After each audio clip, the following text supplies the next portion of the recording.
Steve, I wouldn't see you as a hardcore gambler, like in poker and stuff. I don't know. But earlier you showed me that you actually created some playing cards for some of your facilitation.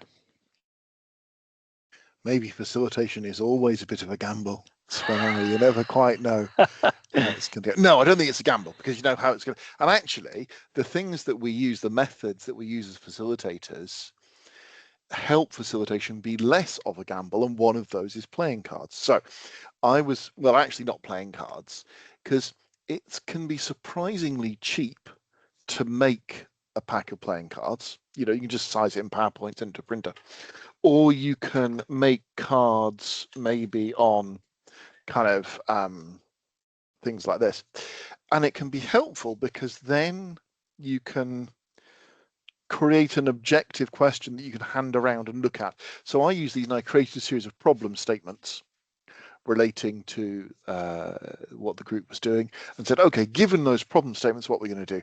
And actually there were problem statements which had been surfaced from the group in an earlier round.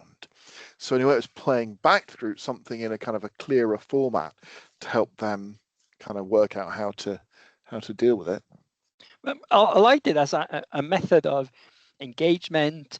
It's kind of a prop, but it helps the conversation or the reflection to do that, and it's quite easy to do.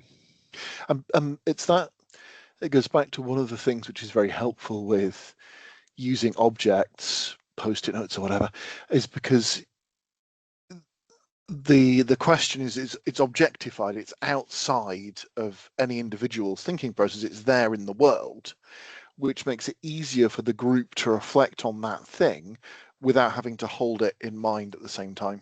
At least that's the way it works for me, and I think for other folk. And sometimes it's okay to have something that has a little bit of quality feel to it, so it's not just a post-it, but it's actually something that feels like something you can hold on to, so it becomes a prop and then helps.